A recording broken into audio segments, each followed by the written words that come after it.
coordenando, então nós vamos iniciar com alguns casos, tá certo? Bárbara, pode iniciar a sua apresentação e a gente... Olá. Nós não estamos vendo... Está aparecendo aí? Ainda não, está carregando para mim. Será que é por causa da conexão? Espera, deixa eu abrir de novo. Eu posso adiantar que a gente vai iniciar por uma síntese de um caso que foi apresentado já numa reunião anterior. Vamos fechar esse caso e depois vamos dar sequência com outros casos.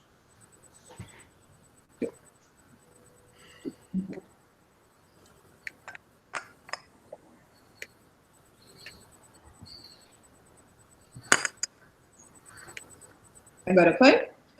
Foi. Excelente. Todo mundo está me ouvindo? Então, vou fazer uma breve síntese de um caso apresentado na semana passada, porque não deu para finalizar, era um caso bem interessante e a gente trouxe também um artigo que complementa o caso de uma patologia mais rara. É uma paciente de 42 anos, do sexo feminino, que deu entrada com queixa de dor lombar há 6 meses. Além disso, uma queixa de emagrecimento, tendo perdido 20 quilos nesse período, sem outros sintomas. De antecedente, nenhuma comorbidade, nenhum antecedente familiar, só tinha feito uma esterectomia por miomatose há 9 anos atrás.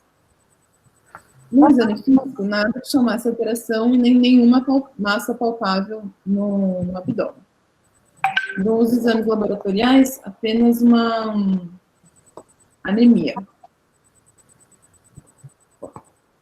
Então, para a investigação dessa perda ponderal e dor lombar, foi solicitada uma tomografia de tórax e abdômen, que mostrou lesões hepáticas difusas e uma grande tumoração renal, também com acometimento da adrenal ipsilateral.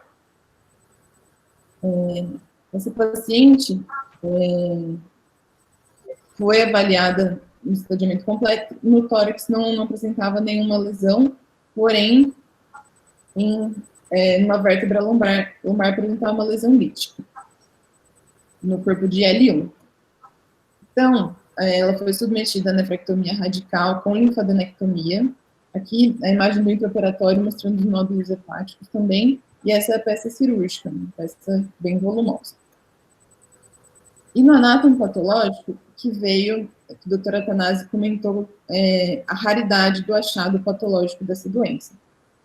Veio um carcinoma renal não classificado, que depois, com a pesquisa mais detalhada, ficou como uma suspeita de um carcinoma renal associado à deficiência de fumarato hidratase, cujo diagnóstico definitivo é feito com imunohistoquímica, que é uma neoplasia bastante rara e bastante agressiva também.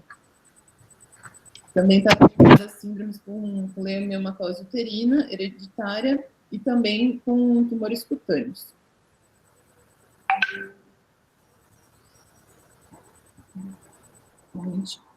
Essa paciente, do caso em si, apresentou algumas complicações no pós-operatório. Já no PEL-2 não conseguiu aceitar a dieta, no PEL-3 apresentou bastante distensão abdominal e confirmada pela rotina de abdômen agudo. Então, realizadas medidas clínicas para ilho paralítico, mas sem melhora. Então, foi submetida a uma tomografia que mostrou um TEP subsegmentar à direita e também uma hernia interna causada por uma passagem de alças de delgado abaixo da veia mesentérica superior, que era o ponto de stop nas alças. Foi então submetida a uma laparotomia exploradora, em que foi desfeita essa hernia interna, não havia nenhum sinal de sofrimento, de isquemia, e não foi necessária esterectomia. A cirurgia foi sem intercorrências, sem sangramento, sem necessidade de droga vasoativa. No primeiro pós-operatório, a paciente estava estável e liberada a dieta no terceiro pós-operatório. Porém, apresentou dor abdominal intensa, distensão abdominal, aumento no débito do dreno taquicardia e sudorese. Então, foi novamente submetida a uma tomografia, que mostrou um pneumo peritônio volumoso e líquido livre abdominal.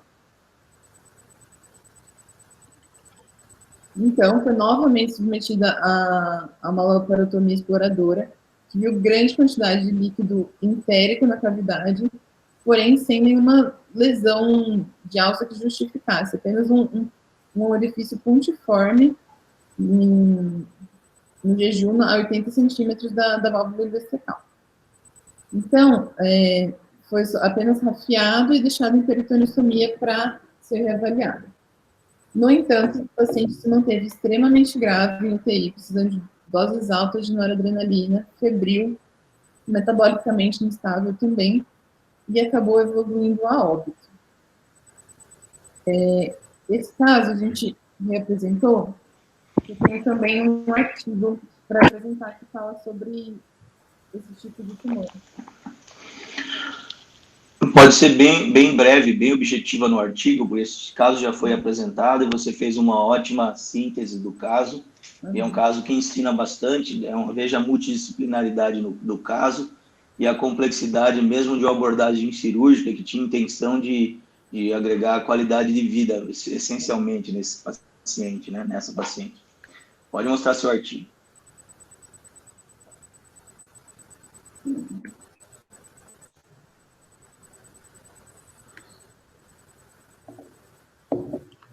Então, o artigo que nós trouxemos é um artigo chinês, publicado em abril de 2009, que ele avalia um estudo clínico-patológico e molecular de 3 casos de pacientes com essa doença. É um estudo bem importante, porque é uma doença extremamente rara, então, se você conseguir juntar 3 casos no mesmo centro, ele tem um peso importante.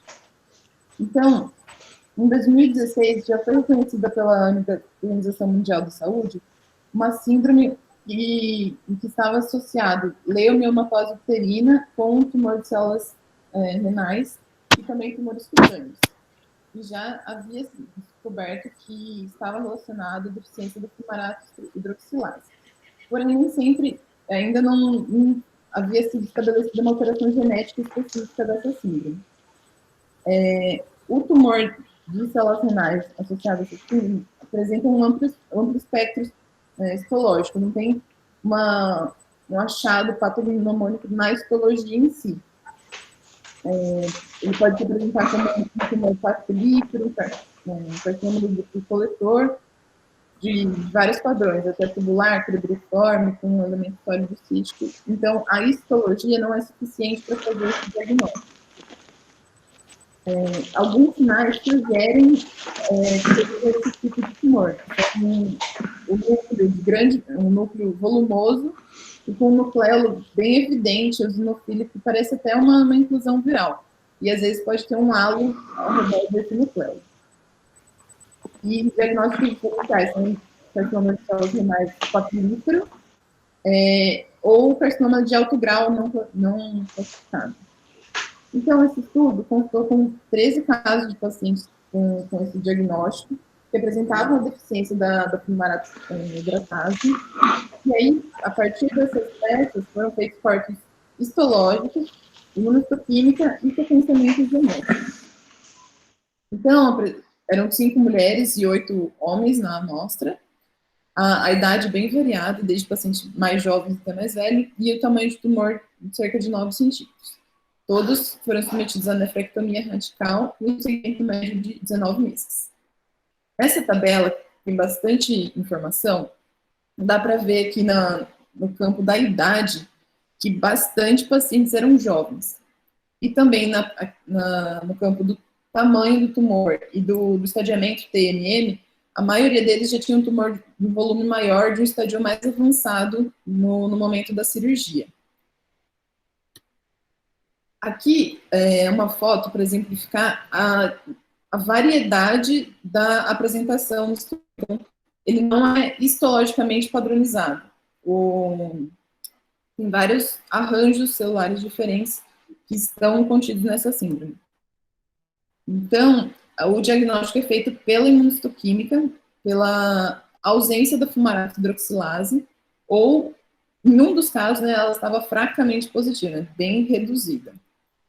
E aí foi realizado o sequenciamento genético, sendo encontradas algumas mutações somáticas e algumas germinativas, e realmente confirmada a associação com a miomatose uterina.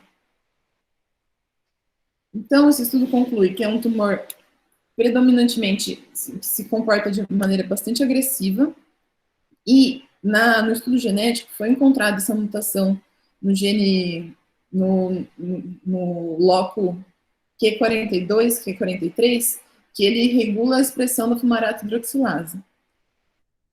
E aí, reforçando que a histologia, o padrão histológico é múltiplo. Então, a fumarato hidroxilase, ela atua como um supressor tumoral, e já há mais de 200 mutações descritas. E o prognóstico, então, dessa síndrome é muito ruim, com uma sobrevivência curta, de 18 meses, e normalmente o diagnóstico se dá em fase avançada. E tratamento ainda há poucas evidências do que fazer para prolongar a sobrevida desses pacientes. Obrigada.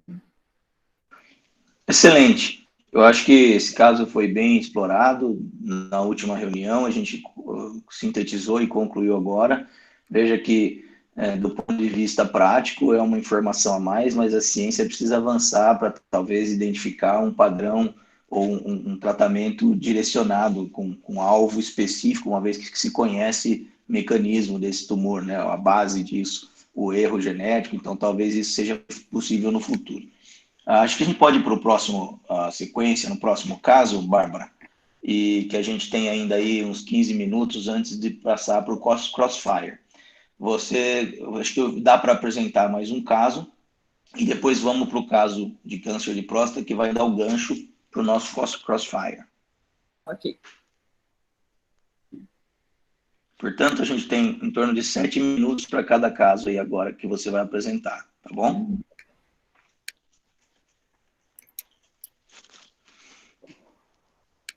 Bom, o próximo caso é uma paciente de 65 anos, do sexo feminino, que vem encaminhada para o nosso ambulatório devido a um nódulo renal e uma tomografia realizada de rotina. Como assim de rotina? A paciente ela apresentava cirrose hepática e fazia segmento com a gastroclínica. Então, no ultrassom do segmento foi visualizado um nódulo de cerca de 5 centímetros no rim direito, hipervascularizado. E de antecedência ela apresentava essa cirrose criptogênica, não tinha nenhuma causa ainda definida, um CHARD B e um MELD de 3, hipertensão diabética. No exame físico, nada de nota, não apresentava CIT e pesava 60 quilos. Então, a tomografia que ela trazia para a gente mostrava essa formação nodular heterogênea no rim direito, de 5 centímetros. Nessa imagem também dá para ver a esplenomegalia decorrente da hepatopatia dela. Então, o tumor ficava localizado mais no polo superior e na região posterior do rim, com íntimo contato com o sistema coletor, porém sem invasão do mesmo. E a conduta? Alguém gostaria de dar uma opinião sobre fazer nefrectomia radical ou parcial? E qual incisão escolher? Bárbara, deixa eu interferir aqui uma coisa. Doutor Ivan, como o senhor abordaria esse caso, uma vez que essa paciente tem aí um contexto específico, diferente, né? Existe algum cuidado, algum aspecto que você levaria na condução desse caso de maneira diferente? O que você consideraria aí? Essas questões que a Bárbara colocou, acho que são também pertinentes, mas e justamente nesse contexto. Você faria algo diferente, doutor Ivan? Está ouvindo? Bom dia, estou ouvindo sim, professor. Na verdade, então, é uma paciente cirrótica, né? Então, o pré-operatório tem que ser muito bem realizado, até com segmento conjunto com a gastroclínica. E pensando que é uma paciente cirrótica, ela realmente pode ter uma alteração ter uma coagulopatia, e isso pode interferir diretamente, né, com riscos à cirurgia. Isso tem que estar muito bem informado para a paciente. O pós-operatório é obrigatoriamente um pós-operatório em UTI, né? E com relação à parte de nefrectomia radical parcial, vejo que é um nódulo de 5 centímetros. O gold standard seria os tumores até 4 centímetros, né? Mas atualmente, sempre com essa tendência de ser poupadora renal, poupadora de néfrons, acho que, dependendo da situação, ainda dá para tentar estender um pouquinho. A gente vê que não é um tumor fácil, porque tem uma localização no lobo superior. Então, muitas das vezes, talvez a abordagem não é tão simples quanto parece. E principalmente porque tem contato com o sistema coletor. Então, na hora do intraoperatório, às vezes a gente acha que vai conseguir realmente fazer a ressecção parcial e muitas das vezes não consegue, né? Perfeito. Então, aqui, Bárbara e Ivan, você colocou muito bem. O grande ponto aqui é o equilíbrio ou a condição clínica desse paciente. Lucas Gon, muta seu microfone, por favor. Se você tiver uma paciente com condições muito boas e equilibradas, você deve pensar, obviamente, em fazer uma cirurgia poupadora de néfrons. Agora, se essa paciente não tiver condições adequadas, não hesitaria em pensar numa nefrectomia total diante do contexto todo. Então, é essencial a atenção com hemoderivados, já se preparar. Às vezes, esses pacientes merecem transfusão de plasma prévio e tem todo um contexto aí que o Ivan colocou muito bem. Pode seguir, Bárbara. Ô, Léo, deixa eu fazer um comentário. Pode. Sim, então, eu concordo completamente com o Ivan, a lesão um pouquinho maior, então provavelmente talvez tenha mais probabilidade de precisar fazer uma nefré radical. Se você considerar um paciente que tem mais risco de sangramento no pós-operatório, então tem que ser avaliado o risco e benefício de uma nefré radical e parcial. Mas certamente eu faria via de acesso por laparoscopia, considerando que é uma cirurgia menos invasiva, é uma cirurgia que tem menos sangramento, e principalmente se a gente tiver um instrumental adequado, por exemplo, um LigaSure, que consegue fazer uma cauterização melhor dos vasos, a gente vai conseguir ter um sangramento bem menor durante a dissecção, né? Não é uma realidade que a gente tem no SUS, mas no convênio é uma coisa habitual, e é possível tentar fazer a nefré parcial mesmo nesse caso. Né? Ontem eu fiz uma nefré de um tumor bem parecido, de localização e tamanho semelhante. Então, a gente vai conversando com o paciente que a possibilidade é de ter que totalizar, mas é possível fazer por vídeo uma parcial também. Atenção, uma questão aqui é o seguinte, tudo é possível e depende muito, obviamente, das condições que você tem. O fato aqui é que nós sabemos que a abordagem parcial, ela tem um índice de complicação superior à abordagem total, nefrectomia total. Então, aqui, a gente tem que levar em consideração a condição do paciente. E eu não hesitaria em fazer uma nefrectomia total, por mais habilidoso que eu fosse e por melhores resultados que eu tivesse, porque se eu oferecer um procedimento que tem um risco levemente maior, que eu posso dizer assim, eu estou oferecendo algo nessa condição complexa desse paciente que talvez não seja o ideal para ela. Então, o risco, por menor que seja a diferença de risco de complicações da parcial para a total, ela é maior, significativamente maior na parcial. Talvez esse risco essa paciente não possa ser submetida. Obviamente, precisa saber melhor da condição clínica dessa paciente. Tem pacientes cirróticos muito estáveis, equilibrados, e tem outros menos. Então, Bárbara, pode dar sequência e mostra como foi o desfecho desse caso. E as mensagens aqui ficaram muito claras, tem que tomar um cuidado adicional em relação à condição inicial dessa paciente. E esse risco adicional que ocorre na nefrectomia parcial em relação à total, talvez nesse paciente tenha que ser ponderado melhor do que num paciente sem essa condição da cirrose ou da insuficiência hepática, e daí a depender do grau. Pode seguir, Bárbara. Perfeitamente. Foi muito ponderado essa questão da cirrose entre a parte do risco cirúrgico versus o benefício no evoluir a longo prazo da cirrose dela de tentar se preservar a função renal. Então, nós realizamos uma nefrectomia parcial do indireito, por incisão subcostal, e no mesmo momento cirúrgico foi feita uma biópsia hepática a pedido da gastrologia. A cirurgia não teve intercorrências, não teve sangramento. Era possível ver que a lesão tocava o sistema coletor, mas não invadia, e foi feito por meio de clampeamento do parênquima com statins. No pós-operatório, a paciente apresentou um pós-operatório bem arrastado, com a piora da função renal, um hilo metabólico e um dreno um volume bem elevado.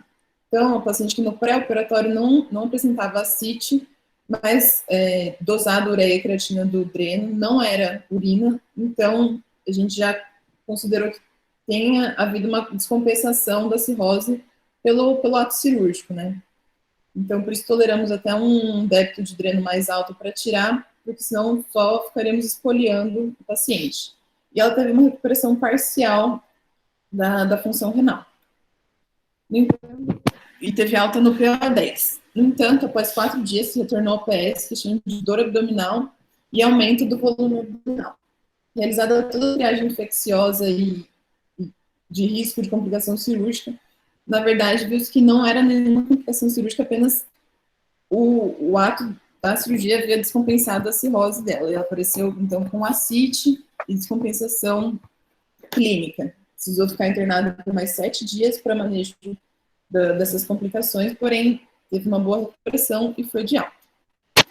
No retorno, estava em bom aspecto, a ferida operatória boa e sem queixas. E no anátomo patológico, não sei se o Dr. Athanasi gostaria de comentar, por gentileza. Ok, estão me ouvindo? Sim. Tudo bem. Tem um carcinoma convencional de células claras, como vocês estão vendo, do lado esquerdo, e à direita nós temos áreas de necrose. Nos carcinomas convencionais, a presença de necrose, ela não altera a graduação, mas ela deve ser relatada, porque isso é um indício de uma neoplasia mais agressiva.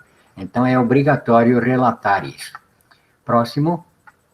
O que chamou a atenção, nesse caso, muitas áreas de hemorragia, muito extensas. Normalmente, a gente não vê isso. É um tumor altamente vascularizado, mas áreas de hemorragia não chamam a atenção. E, nesse caso, chamou realmente a atenção. Próximo. Quanto ao Fuhrmann, observem que os núcleos, a gente vê nitidamente os nucleolos, há um certo pleomorfismo, eu diria que é um Fuhrmann de 2:3, tanto no Fuhrmann como também pela graduação de ISOP. Próximo. E o diagnóstico final, então, carcinoma renal convencional, predominantemente células claras, os arranjos sólido, tubular e cístico, o Fuhrmann e ISOP de acordo, 2:3, focos de necrose, como eu disse, deve constar quando presente em casos do convencional, e chamou a atenção extensas áreas de hemorragia. E foi descrito como tendo margens de ressecção livres da neoplasia. Muito obrigada, professor. Então, no segmento, o resultado também da biópsia hepática mostrou uma hepatopatia crônica e descartou as possíveis hipóteses de doença de Wilson e de hepatopatia medicamentosa, que também estavam na dúvida. Então, tendo descartado isso, essa paciente entrou nos critérios de poder ser encaminhada para transplante hepático. Porém, ao chegar lá, ela chegou primeiro a tomografia que nós havíamos solicitado de segmento, mostrou um nódulo próximo ao rim, na renal direita, veio positivo de uma recidiva tumoral. E encontrado nessas imagens, próximo ao rim direito, tem uma nodulação, e havia também captação de contraste no local da nefrectomia prévia. Aqui, não sei, não dá para ver minha seta, mas logo ali adjacente ao fígado posterior há um nódulo, 2 nódulos diferentes. Então, resumo do caso, uma paciente cirrótica, no caso de 1 ano de uma nefrectomia parcial por excesso de células claras, tem já uma doença renal crônica residual e uma suspeita de recidiva. Foi optado por realizar uma biópsia por punção da lesão, visto que era uma lesão de fácil acesso, por guiada, e considerando a morbidade que seria você operar paciente sem confirmar isso. Então, essa biópsia mostrou que realmente se tratava de uma metástase no carcinoma de células claras. Então, foi realizada a nefrectomia radical e a exérese. E durante o intraoperatório, foi visto que aquele nódulo que aparece na tomografia era um implante no diafragma. E também foi ressecado uma parte do diafragma com margem para depois curar. Esse é o aspecto do rim. Não há nenhuma tumoração exofítica, mas essa é a área da nefrectomia prévia. E a paciente apresentou uma recuperação no UTI, então uma divulgação importante da doença renal crônica, mas não precisou de hemodiálise. Recebeu alta com uma creatina de 4,8 após a recuperação parcial, já com segmento com a nefrologia. No retorno ambulatorial, já estava melhor, com a creatina de 1,8, e no anátomo patológico, não sei se o doutor Atanásio gostaria de falar acrescentar alguma coisa a mais, mas veio um anátomo de umas células claras convencional. É a mesma característica anterior, né? Só que foram enviados também em frascos separados um nódulo próximo, o nódulo no diafragma, a margem de diafragma e a margem lateral. O nódulo enviado como nódulo do diafragma tinha carcinoma renal convencional, só que nas margens do diafragma na lateral, ausência de neoplasia. Muito obrigada. Então, foi a oncologia e solicitou um reestadiamento de tomografia de abdômen e tórax para decisão terapêutica. Apenas na tomografia de tórax, alguns micronódulos pulmonares inespecíficos, então considerado como sem doença mensurável no momento. E a discussão ficaria sobre a indicação, se ela teria indicação de imunoterapia, de alguma terapia-alvo, ou só acompanhamento nesse momento. Bárbara, seguinte, veja, é um caso atípico, um paciente já tem uma doença de base, como é que ficou o transplante hepático dela? Então, como ela teve uma recidiva tumoral, então ficou suspenso a indicação de transplante hepático. Até ter um controle bem estabelecido. Considerando o Fuhrmann, o tamanho da lesão e tudo mais, parece mais uma lesão residual, alguma coisa aí de implante, do que qualquer coisa que se pareça com metástase mesmo, né? Eu acho que agora a gente poderia ter uma opinião aí do André Moraes. Está aqui, André? Sim, Léo, bom dia. Bom dia. Vamos fechar com a sua opinião, André, porque a gente vai dar um gancho agora para o crossfire que a gente tem. Okay. Mas, assim, eu gostaria de saber, essencialmente, as nuances desse caso. Veja, ela é uma paciente com cirrose hepática, teve uma evolução atípica. Então, a minha impressão é que isso não seja considerado e não pareça uma doença metastática, não. Parece uma recidiva local, alguma coisa do tipo. E eu trataria dessa forma. Então, a minha opinião, quero ouvir a sua para você, para fecharmos esse caso. Eu tentaria deixar essa paciente livre de lesões e eu não acredito que isso vá ser o problema maior dela, e sim talvez a insuficiência hepática. Aí eu reflito, inclusive, se uma nefrectomia total lá no começo não teria sido a melhor conduta para ela. E, inclusive, a hemorragia que o professor Atanásio vê no parênquima é óbvia, porque essa paciente tem um comprometimento de coagulação e assim por diante. André, por favor. Ok. Eu concordo com uma recidiva local, não me parece metástase hematogênica isso aí. Mas o que nós temos que fazer? Né? Se essa paciente foi restadiada e não tem nenhuma lesão à distância, não há por que submetê-la a algum tratamento agora, porque seria um tratamento às cegas, e até o momento nós não temos nenhuma evidência de que a terapia adjuvante, após a ressecção completa de um tumor renal, venha contribuir para a sobrevivência dos pacientes. Então, não há indicação para tratamento suplementar, complementar agora. O que eu quero chamar a atenção é que a insuficiência hepática dessa paciente é grave, ela está completamente descartada a possibilidade de um transplante, e toda vez que a gente tem um tumor, qualquer que seja, tá? Ainda mais tumores renais, melanoma, tumores de pulmão, que os pacientes tenham alguma indicação de transplante de algum órgão, seja renal, seja hepático, e que vão ser submetidos perenemente a uma terapia imunossupressora, É extremamente grave essa situação do ponto de vista oncológico, porque a perspectiva de progressão rápida e êxito letal desses pacientes sob imunossupressão é muito alta. Então, essa paciente, se ela tivesse a condição de fazer o transplante hepático, mesmo sem recidiva, nós vamos ter que pensar muito sobre o custo-benefício desse procedimento, né, os riscos do procedimento e também os riscos oncológicos da terapia imunossupressora. Esse é o comentário que eu quero fazer aqui. Excelente. Acho que talvez nós tenhamos perdido uma oportunidade de simplificar esse caso se tivéssemos oferecido uma nefrectomia total para essa paciente. E aqui eu lembro de uma questão: o artilheiro é aquele que faz o gol. Não pode firular. Ah, mas eu operei uma paciente, foi muito bem, a gente faz, é isso, é aquilo. Olha, esse paciente talvez não seja um paciente para fazer uma nefrectomia parcial. Óbvio que eu poderia aqui, num outro caso, ou nesse mesmo caso, ter feito uma nefrectomia total e ela surgir com uma lesão no rim contralateral. E aí a coisa fica também complexa. Mas eu vejo que, agora, em retrospecto, que uma nefrectomia total teria resolvido esse caso de uma forma mais simples e com êxito melhor.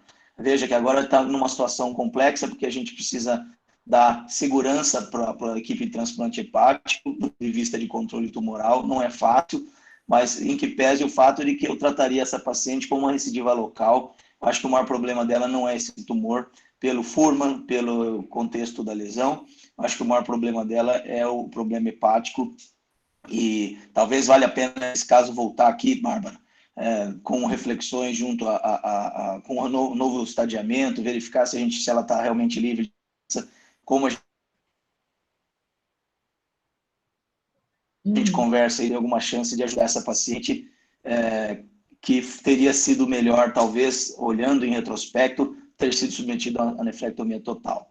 Então, não adianta, tá ali na área, faz o gol, tira esse rim todo, não vai fazer parcial, tal, não é o caso para isso, talvez, né? Então, essa talvez seja uma mensagem nesse caso, muito embora, poderia ter tido uma evolução diferente. O argumento de fazer parcial e se surge um tumor do outro lado, cresce rápido, aí vai ficar sem rim. Então, a gente vai terminar esse caso aqui, organiza para apresentar novamente, Bárbara, e vamos dar sequência com o caso, ou melhor, com o Crossfire.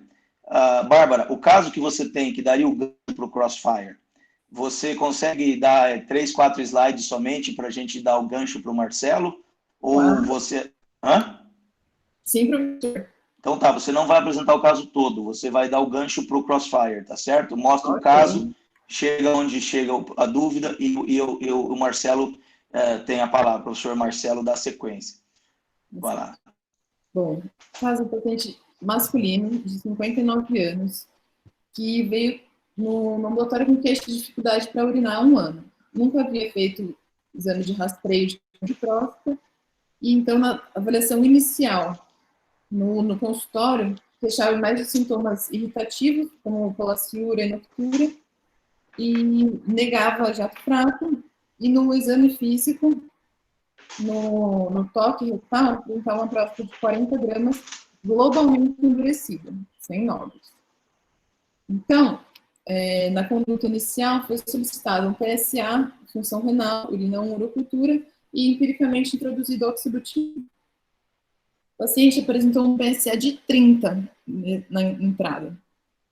Uma função renal tocada, urina normal e voltou com melhora parcial dos sintomas. Foi solicitada, então, a biópsia de próstata, que mostrou um adenocarcinoma gleason 5+4, e veio positivo em vários fragmentos. No estadiamento, foi solicitada uma cintilografia óssea, que não evidenciou nenhuma metástase óssea. E aí, retornando com esse exame, foi indicada no nosso ambulatório, isso alguns anos atrás, né? Uma prostatectomia radical. Não vou mostrar o vídeo da cirurgia devido ao tempo, porém, a cirurgia foi sem intercorrências, foi feita a linfadenectomia, teve alta bem, porém no anátomo patológico veio um adenocarcinoma gleason 5+4 muito extenso, ocupando 24 quadrantes dos 26 examinados, e com extensão extraprostática em 11 deles, invasão da vesícula seminal esquerda e metástase no linfonodo direita e com a esquerda. Então, acho que esse caso já começa a nos mostrar que talvez a gente possa avaliar melhor esse caso com PET-PSMA. E aí a gente tem algumas dúvidas. Eu quero dar o gancho aqui para o professor Marcelo. Professor Marcelo, o senhor tem a palavra, pode seguir com o Crossfire. Esse caso talvez seja um caso que se beneficie de PET-PSMA. Então, é um exemplo de caso que você vê um Gleason bastante alto, alguns linfonodos positivos, e, essencialmente, se ele mantiver com PSA positivo, ele certamente tem uma chance razoável de se beneficiar com PET-PSMA, que é o tema do nosso Crossfire agora. Marcelo, muito obrigado. Ok. Obrigado a vocês, bom dia a todos. O Crossfire hoje, então, traz o tema, como o Léo já colocou, o PET-CT com PSMA, uma tecnologia nova, ainda controversa, com poucos casos na literatura, no estadiamento inicial do paciente com câncer de próstata, como esse ou outro que faz a biópsia, tem o diagnóstico de câncer de próstata e vai ser escolhida a terapia que vai ser feita para esse paciente. Cirurgia, químio, bloqueio. Então, o PSMA teria valor nesses pacientes para fazer o estadiamento e decidir o futuro deles? Falando a favor, nós teremos os colegas Dr. Ivan Selegato e Dr. Rodrigo Bocos falando contra. O Crossfire, lembro, é dinâmico, cada um terá 2 minutos, 1 ou 2 trabalhos, e depois teremos a participação especial da professora Elba. Eu farei 3, que é a professora da medicina nuclear, diretora do serviço, e eu farei 3 perguntas a cada um, tá? Para a gente deixar dinâmico a coisa, e por fim abro a todos para que sejam retiradas e todos participem. Vamos lá, Ivan, começando com você, a favor do uso do PSMA. Perfeito, professor. Só vou ver se a minha tela aparece aqui para todos.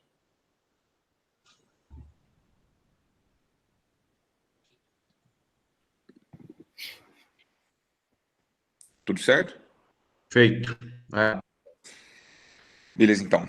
Vamos lá. Então, hoje o Crossfire então, vem com esse tema do PET-CT PSMA no estadiamento inicial do câncer de próstata e coube a mim dar um valor positivo a isso, certo? Então, primeiramente, eu escolhi esse artigo que foi publicado no British Journal of Urology em 2019, que é uma equipe australiana e também francesa, e que ele tem como esse título o risco da doença metastática em pacientes submetidos ao PET-CT PSMA com galho 68 no estadiamento primário.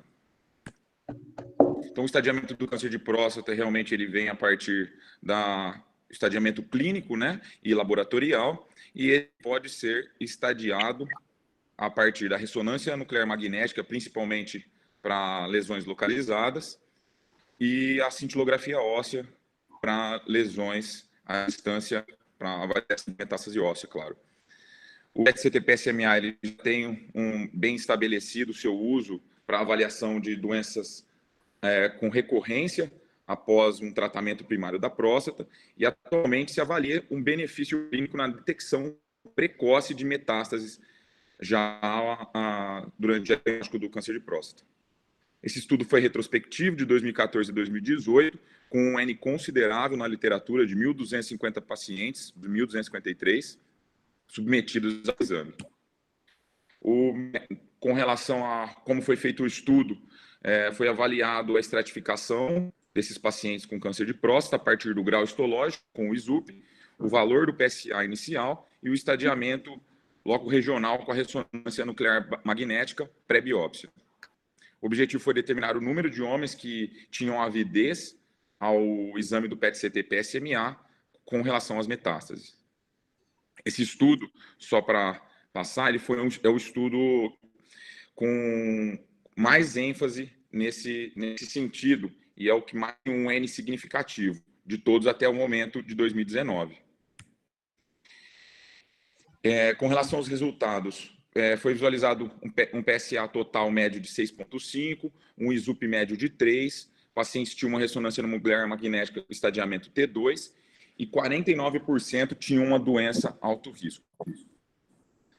Aqui a gente consegue ver os resultados, que eu deixei em vermelho.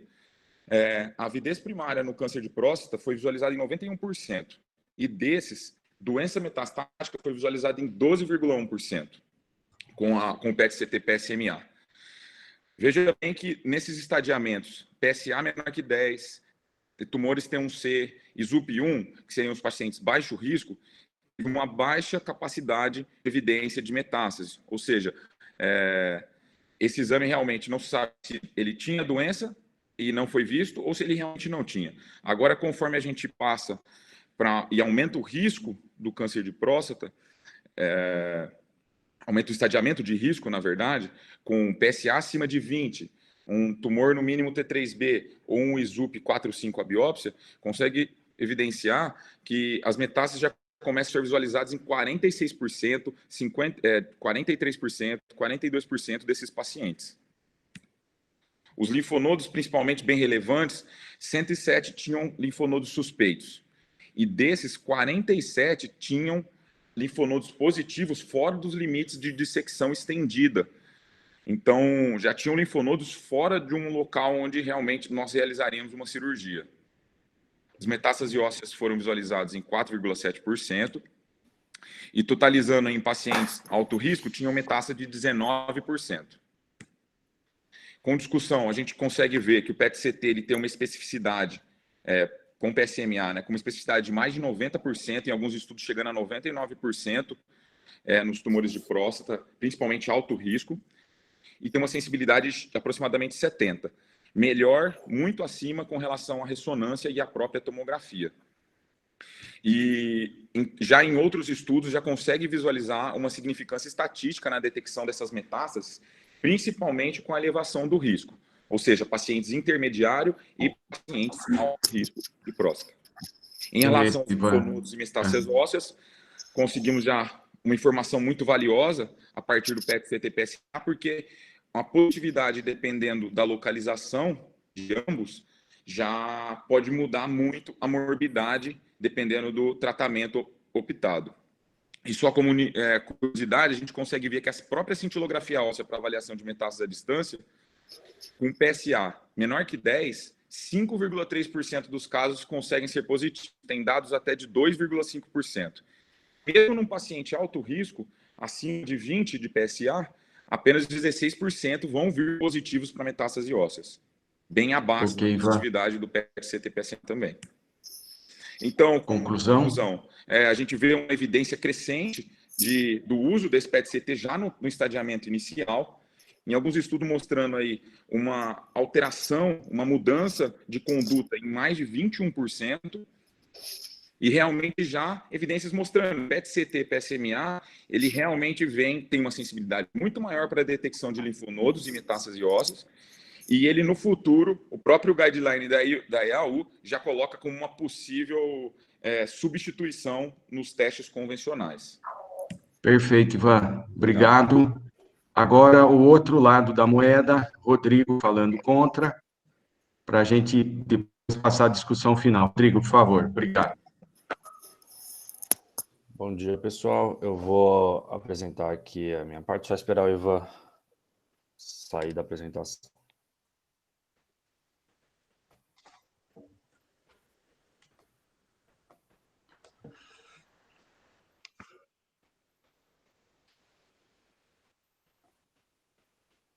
Certo. Estão conseguindo visualizar? Feito. Bom, vamos lá, então. Eu vou falar agora da parte do outro lado, né? Sobre a questão de não realizar o tratamento, o estadiamento inicial. Eu separei alguns artigos que eu vou falar rapidamente. Esse é um artigo do British Nuclear Medicine Society.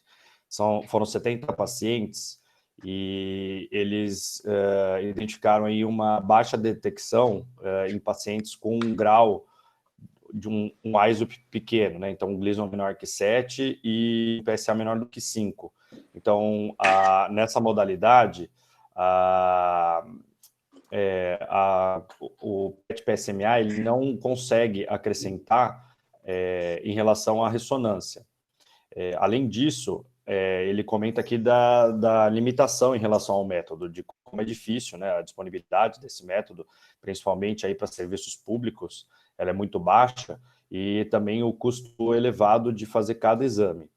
Então, esse estudo aqui refuta essa ideia de fazer no estadiamento inicial, um estudo de 2017. Esse outro estudo, também publicado no European Journal de Medicina Nuclear, em setembro de 2019, foram com 82 pacientes, e ele conseguiu, o PET-PSMA ele é relevante em identificar realmente doenças nodais e metástases à distância, mas devido à baixa prevalência da doença extraprostática no momento do diagnóstico, o valor dele parece ser bem limitado, principalmente em doenças de alto risco, de baixo risco, desculpa. Esse outro estudo também foi publicado no British Journal em 2019, com 56 pacientes, e também ele chega à conclusão de que a detecção para ISUP grau 1, ela é baixa tanto para o PET-PSMA quanto para a ressonância multiparamétrica. Então, que substituir um pelo outro não tem sentido, dado que o PET é menos disponível e mais caro. Esse outro estudo agora de abril de 2020, também do European Journal de Medicina Nuclear, ele também mostra que o PET-PSMA ele é mais sensível, mas às custas de uma menor especificidade. Então, ele fala, inclusive, aqui em falsos positivos, principalmente lesões na costela. Nesse estudo aí foram identificados 4 casos em 20 pacientes, com falso positivo por lesão na costela, interpretada como uma metástase, que na verdade não era. Esse outro estudo aqui é um estudo publicado na Translational Andrology and Urology, agora também em abril de 2020, foram 54 pacientes estudados, e ele não mostrou diferença do PET-PSMA em relação à ressonância quanto à extensão tumoral para as vesículas seminais. Então, que essa extensão extraprostática para as vesículas não tem diferença na detecção do PET com a ressonância. E também não houve proposta terapêutica nos pacientes que já tinham um planejamento de fazer uma cirurgia não poupadora, ou seja, ele não mudou a conduta em pacientes com extensão extraprostática já para nervo. E ele tem uma maior sensibilidade às custas de uma menor especificidade.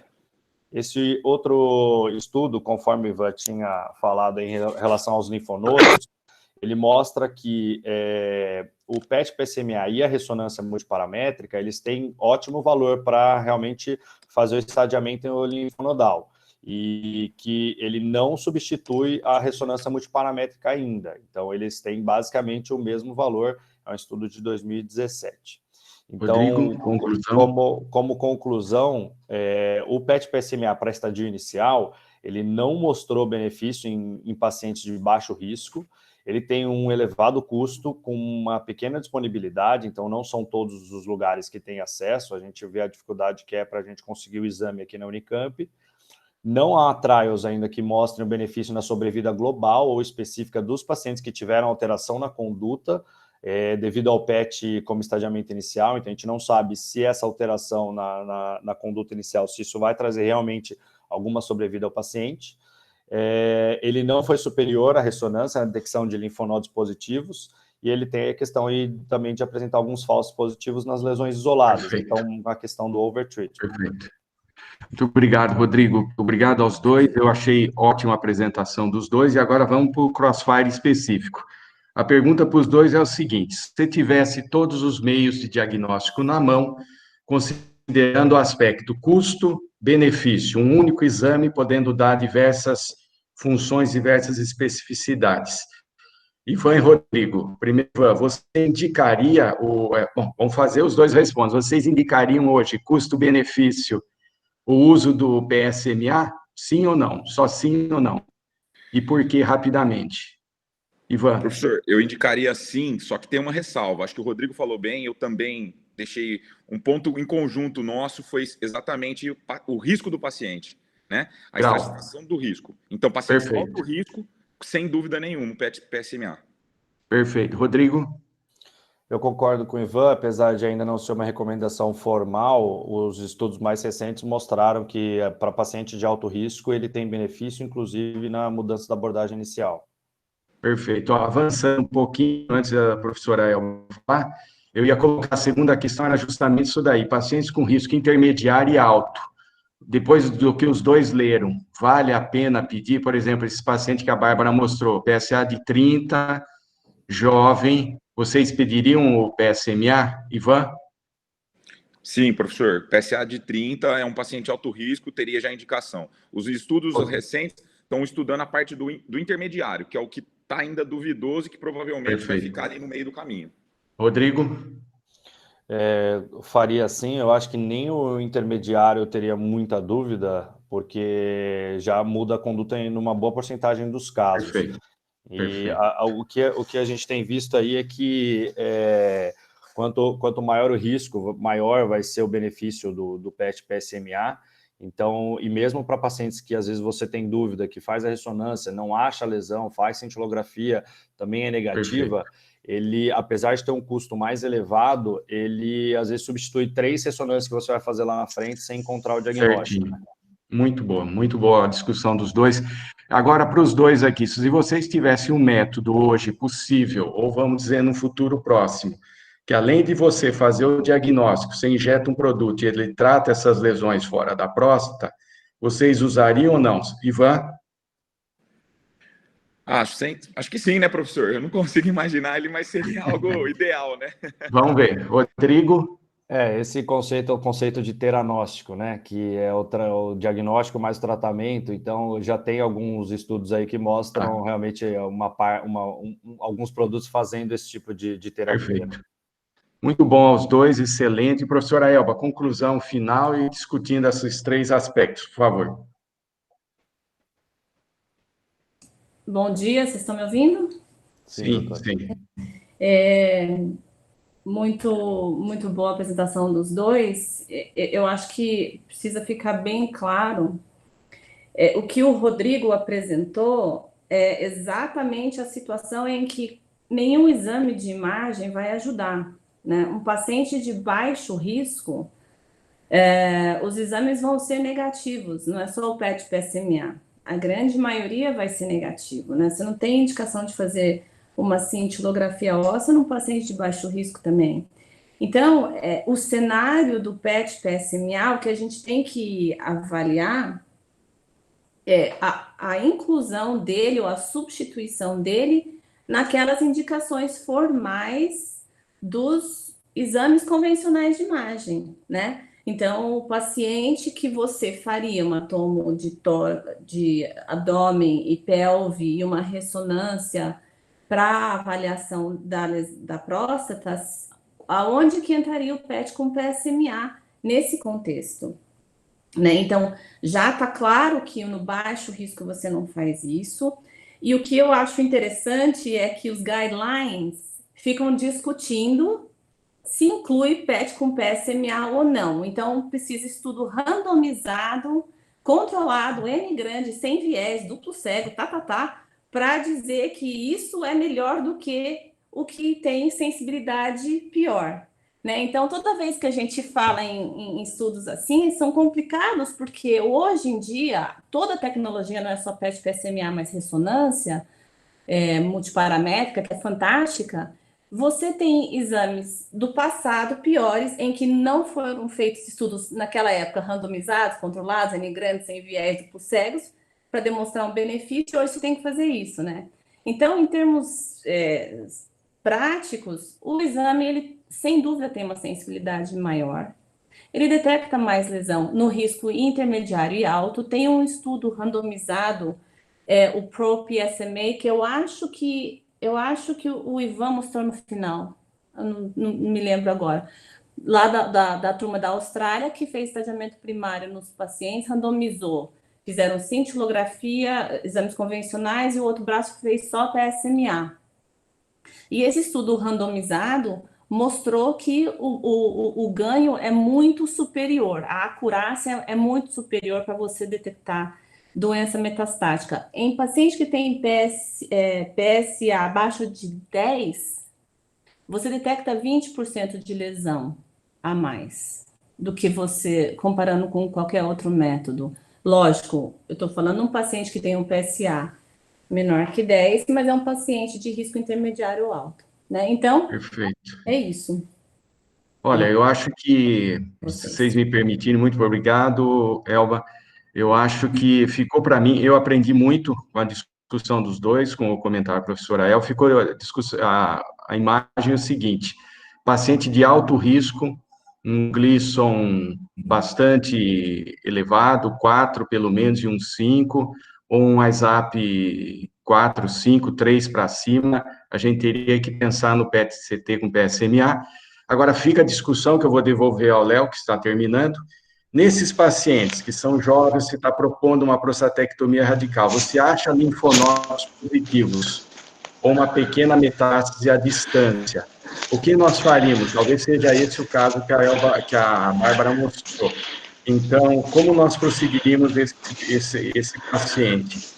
Valeria a pena continuar com o procedimento cirúrgico?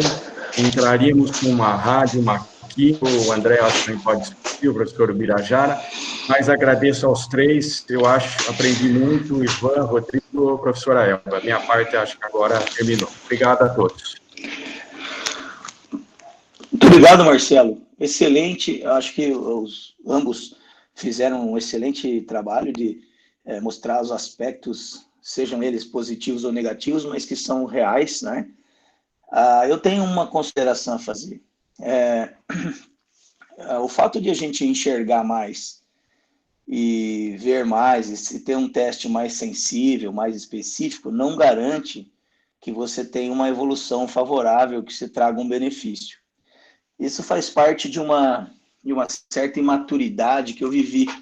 Quando surgiu a cirurgia robô assistida, havia uma série de questões e uma série de benefícios embutidos, né, embarcados nessa história, que eram assim, qualidade de visão, tridimensional, isso e aquilo, além de liberdade de movimento e tal. No momento, eu tinha acabado recentemente minha residência. Eu concluí, naquele momento imaturo, ou menos maduro da minha carreira, que não tinha como isso não ser melhor que uma cirurgia aberta, seria questão de tempo. No entanto, nós temos mais de 10 anos de cirurgia robô assistida sem confirmação, sem evidência que suporte que tenha ganho de controle oncológico. Estou falando de cirurgia robô assistida no câncer de próstata, na cirurgia de próstata, na prostatectomia radical. Sem ganho robusto, inquestionável, não existe isso. Com mais de 10 anos de cirurgia robô assistida, não se traduziu todos aqueles benefícios nítidos de maior sensibilidade, especificidade, ou seja, enxergar melhor uma situação não garante que você vá combater melhor esse contexto. Então, eu dou exemplo dessa situação que ocorreu com o robô, que até hoje isso não aconteceu. E eu tinha certeza que isso aconteceria, porque seria o raciocínio mais lógico.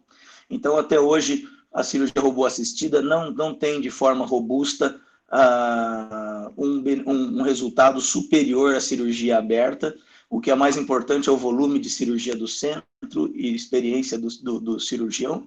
Ainda, pode ser que mude, improvável, depois de mais de 10 anos de cirurgia robô assistida. E a gente tem que ter essa reflexão, essa perspectiva também em todos os aspectos. O fato de ter maior acurácia não garante benefício. Pelo contrário, pode garantir supertratamento, pode garantir toxicidade financeira.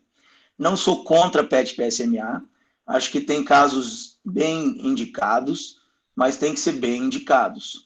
Então, isso é só uma reflexão. Pois não, eu vou dar sequência, eu vi que a professora Elba quer falar, mas pode falar, Marcelo.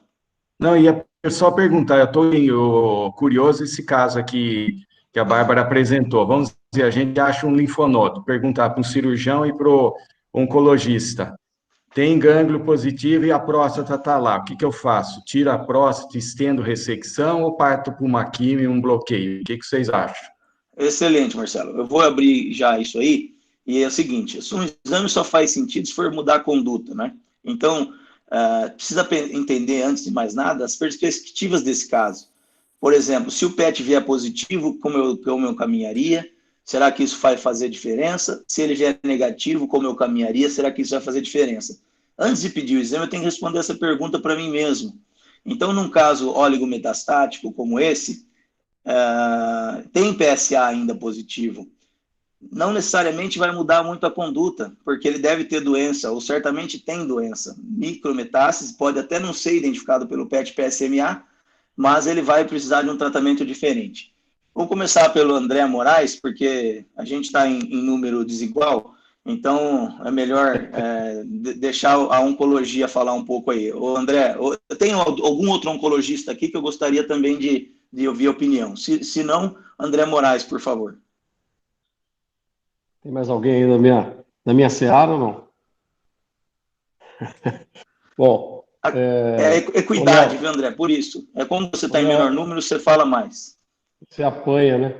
Apanha sozinho. Tá bom, amigos. Não, foi muito bom essa revisão que foi feita. As dúvidas são as mesmas. Eu acho que a Elba foi muito clara e feliz na colocação.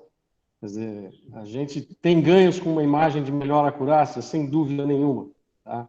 Eu que não sou cirurgião, Léo, acho que a cirurgia robótica tem um grande valor do ponto de vista de conforto, do ponto de vista de menor invasividade, menor agressividade para o paciente, e eu considero a cirurgia robótica um grande ganho, na verdade. Não sou cirurgião, acho que o cirurgião ganha com isso, que ele fica mais confortável, não vai ter lordose acentuada, escoliose na velhice, não precisar parar de trabalhar antes do tempo. E isso é uma realidade ergonômica. Agora, do ponto de vista do PET-CT com PSMA, veja, hoje a cirurgia, Marcelinho fez essa pergunta, a cirurgia hoje é mais agressiva, muito mais agressiva do que nós todos assistimos nos últimos 15 anos. Por que agressiva? Porque nós estamos operando pacientes com SUP elevado, tá? Os pacientes estão sendo operados, com o conhecimento de lesões linfonodais já ao estadiamento, seja ele com ressonância magnética, com tomografia ou mesmo com PET-CT, PSMA, né? E eu, da minha parte, do ponto de vista clínico, acho que quanto mais jovem o paciente, mais agressivo deve ser o tratamento multimodal, tá? Por que isso? Porque eu acompanho os pacientes até o final da vida deles, tá? O oncologista abraça o paciente no diagnóstico e chora na passagem do paciente, né? Então, a gente acompanha toda essa odisseia e o que eu percebo é que o controle local do câncer de próstata é cada vez mais importante do ponto de vista da qualidade de vida dos pacientes. Então, por conta disso, eu sou um indivíduo que favorece uma abordagem cirúrgica em um paciente que tem uma doença loco-regional mais avançada com idade precoce. Tá? Se o paciente tiver aí antes de 60, 65 anos, que suporta bem uma abordagem cirúrgica, mesmo que tenha uma doença loco-regionalmente avançada, seja ela detectada por qualquer método de imagem, eu favoreceria a indicação cirúrgica para esse paciente. Eu acho que a situação geral do tratamento oncológico não contrapõe a isso, tá? E mesmo que a gente não tenha com essa medida uma interferência muito exuberante nas desses pacientes, certamente na qualidade de vida nós temos. Então, eu sou um cara que favorece a indicação operatória naqueles pacientes em que pacientes mais jovens, ok? Vamos ver bem isso, pacientes que têm pouca comorbidade, que não têm maiores riscos, porque no ganho de sobrevida, de qualidade de vida, na sobrevivência desse paciente é evidente. Então, eu concordo que os pacientes possam ser estadiados com PSMA inicialmente, principalmente aqueles de doença de maior risco, tá? Por quê? Porque a gente sabe o que vai fazer depois. Imagine um paciente ainda jovem que tem lesões em linfonodos, tá? Como esse caso que a Cabra provavelmente apresentou, que provavelmente seriam detectados com a ressonância magnética, tá? A extensão capsular, etc. e tal, e que a gente teria a possibilidade de operar, fazer um PSMA nesses pacientes antes mesmo de operar e achar metástase óssea, por exemplo, uma pequena lesão, né, metastática nesse paciente. O que a gente vai fazer logo depois? Nós vamos fazer tratamento sistêmico nesse paciente, instituir as melhores estratégias que a gente tenha na mão e certamente garantir uma sobrevida livre de progressão maior, uma sobrevida global maior. Essa é a ideia. Então, eu concordo com o que vocês apresentaram e acho que a nossa atividade aqui nessa discussão multimodal, de fato, né, multiprofissional, de fato, ela sempre contribui para melhor resultado com os pacientes. O professor Ubirajara, gostaria das suas considerações, uma vez que a gente falou com o André, uma experiência grande, então precisa de alguém desse calibre aí. Professor Ubirajara, o senhor está nos ouvindo? Sim, Léo, eu concordo com tudo que foi falado, só que é o seguinte, nós estamos colocando, eu acho que de algum sentido estamos comparando maçãs com peras. Eu vou explicar por quê. A questão toda do uso do PET ele é importantíssimo, mas só que nós estamos comparando também o estadiamento local com a distância. Não se tem dúvida que o PET, analisando a tendência de metástase à distância, é muito melhor que a cintilografia. Só que quando a gente fala PET para estadiamento, nós temos que dividir entre estadiamento local, loco regional e a distância. Para a avaliação da doença localizada ou loco regional, o PET não tem grande vantagem com a ressonância, mas ganha vantagem para ver linfonodos. Isso, para nós, é muito importante.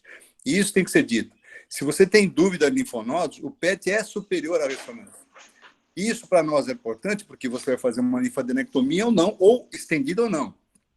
Outro dado importante, que aí eu acho que difere um pouco da sua analogia em relação à robótica, que eu concordo, mas eu acho que a analogia ela não é universal para o PET em relação aos outros exames, é quando você começa a analisar que muitos dos casos que a gente achava que nós tratamos com radioterapia pós-operatória, achando que era recidiva local. Vários pacientes que tinham método de PSA têm doença à distância, linfonodos, onde nós nunca imaginávamos que ia ter, ou metástases, onde nós nunca imaginávamos que ia ter. Então, nós estamos vendo uma outra doença com o PET. Então, o PET veio trazer para nós informações que a gente não tinha. E nós fizemos muitos casos todos fizemos radioterapia de pós-operatória com PSA crescentes na loja prostática. A doença não estava lá. A gente não entendia por quê. Hoje nós entendemos. Então, o PET-CT, a gente não pode analisar como uma panaceia para todos os casos. Ele tem que ser muito bem indicado. E a gente está aprendendo como indicar. Com a chegada do PET com ressonância, trouxe uma outra visão, melhorou a imagem local. E a gente tem, talvez o PET, eu queria até, se der tempo que a Elba fale sobre o PET com ressonância. Eu acho que é um avanço em relação a isso. Agora, em relação à conduta, também é importante termos essa informação, porque nós vamos fazer, sim, como o André falou, estamos fazendo, cirurgia em alto risco, ou cirurgia em micrometástase. Isso já é uma realidade. Mas é bom que a gente saiba quanto nós estamos agregando de bons resultados, fazendo ou não a cirurgia. De maneira geral, eu acho que o PET não é que ele deva ou não ser indicado, ele tem que ser indicado de uma maneira inteligente, que a gente não chegou nessa ainda. Então, queria saber da Elba a diferença, se já existe algum dado robusto do PET com ressonância, para a gente começar a mudar um pouco o foco para esse novo método. Bira, muito obrigado. Agora, o que realmente é importantíssimo ouvir a opinião da professora Elba, especialmente depois dessas considerações. Um pequeno ponto é que, bem indicado, até o mal faz bem, né? Então, quando bem indicado, qualquer coisa é boa, até o mal. Mas, assim, professora Elba, por favor. Em relação ao que você, Léo, falou sobre doença ólico-metastática, eu acho que a colocação é muito, muito pertinente, muito importante. E como o Bira deixou bem claro, o método, ele está aí para ficar. Esse método não vai embora. E ele está mostrando o que você não sabe tratar, né? Essa é a verdade. Então, a gente vai ter que pensar em como abordar os pacientes ou não com doença ólico-metastática. Não tem dúvida que, se você tem doença, o PET vai te contraindicar uma radioterapia local, né? Que em 30% você não precisaria fazer, porque a doença não está lá, como o Birajara falou, como o André também deixou claro. Então, alguns papéis já estão muito bem definidos. O que eu acho que que a gente está aprendendo, e eu vejo isso na prática, e já tem dados mostrando, é que, por exemplo, se você tem doença linfonodal, fora da região que você normalmente abordaria, e aí você vai abordar essa doença metastática, paciente com uma recidiva bioquímica, você vai abordar essa lesão, por exemplo, no intuito de uma cirurgia curativa, aparece em outro lugar. Então, como o André falou, a terapia é multimodal. Na verdade, talvez em doenças oligometastáticas com pequenos focos, você não tem indicação de fazer uma cirurgia nesse paciente, por exemplo. Isso é aprendizado, né? Quer dizer, talvez tenha que fazer uma terapia sistêmica, porque a doença já, mesmo estando no abdômen, ela já está espalhada, digamos assim. Então, tudo isso é aprendizado, né? Agora, em relação à PET ressonância, isso é um sonho, porque a ressonância ela é fantástica para avaliação da próstata e a adjacência, e o PET PET-PSMA consegue identificar os linfonodos locorregionais e a distância. Então, a combinação dos dois é o que mais faz sentido, mas é um método caro, é um método que não está disponível, assim, só em poucos centros no mundo realmente tem PET ressonância. Os trabalhos com PET ressonância mostram realmente um ganho em termos de identificação de lesão, inclusive para você conseguir até biopsiar a área melhor do que se vê só na ressonância, porque o PET-CT é muito ruim para fazer essa avaliação loco-regional. Então, assim, um futuro seria PET-ressonância, mas eu acho que isso está mais longe, né? Hoje, a combinação do PET-CT, PSMA com a ressonância multiparamétrica, até fusão dessas duas imagens a gente consegue fazer, né? Para poder localizar melhor aonde tem, por exemplo, mais captação de PSMA dentro da imagem da ressonância. Né? Mas isso é excelente. Excelente. Léo, gostaria de fazer um comentário, Léo. Isso que eu ia pedir, por favor. Porque, no fundo, a pergunta que o Marcelo fez é um paciente com câncer de próstata, estadiamento inicial. O paciente não foi operado, não foi feito radioterapia, não foi feito nada. Ele chegou com aquele diagnóstico. Ele tinha um PSA baixo, não sei. Quando você vai fazer? Eu acho que o Rodrigo explicou muito bem. Nesse primeiro estadiamento, talvez só se ele tiver o alto risco, senão você não vai fazer. É totalmente diferente, o paciente já foi operado e voltou com recidiva do PSA. Aí não tem dúvida, o que a Abra já falou, você vai mudar completamente. Agora, antes de tratar o paciente, você vai fazer o PET-PSMA, talvez só um caso ser muito selecionados. É isso que eu acho que é a mensagem do Crossfire. Perfeito. Excelente. Perfeito. O que você acha? Eu acho que, realmente, acho que... desculpa, Marcelo, pode falar, eu concordo. Marcelo. Não, eu acho que ficou isso. Vocês vejam que em poucos minutos a gente levou essa visão para casa. Acho que essa é a minha. Depois do que eu li, eu acompanhei o trabalho dos dois, li alguns. Risco intermediário ou alto, ou se aparece um Gleason ali 4, 5, o paciente é jovem, você tem que ter, eu acho, essa visão aí, tem linfonodos ou não, para a gente programar o nosso segmento. Fazer a cirurgia sabendo que vai ter linfonodo ainda ali, vou expor ao paciente, vale a pena ou não, vou conversar com o oncologista, acho que tudo isso aí é válido. E aquela primeira pergunta que eu fiz aos dois, hoje, custo-benefício, você tem um exame que consiga responder tudo isso daí, ressonância ainda é boa tal, mas se conseguir responder tudo isso daí, dando essa informação funcional que o PSMA dá, eu acho importante. Agora, não vão esquecer a terceira pergunta que eu fiz aos dois. Espero, no futuro, ter um método que, depois que eu operar, faça o resultado, faça o exame e trate essas metástases à distância. Isso que seria legal. Espero que isso daí chegue logo às nossas mãos. Acho que essa é a minha visão. Eu acho que a gente teve uma excelente reunião, está chegando o nosso limite de tempo aí. Eu gostaria muito, eu posso continuar. Se vocês quiserem continuar, podemos, mas, de todo modo, talvez seja o momento de finalizar, então. Pessoal, muito obrigado. Parabéns a todos. Foi uma excelente reunião. Acho que muitas informações interessantes, muitas ideias que vão nos ajudar no dia a dia. Muito obrigado a todos. Até a próxima quarta-feira, então, no mesmo link e no mesmo horário. Tá? Um abraço a todos. Está encerrada essa reunião. Obrigado a todos. Muito bom, obrigado. Obrigado. Bom, valeu, obrigado. Valeu. Tchau. Obrigada. Obrigado. Gente. Bom dia a todos.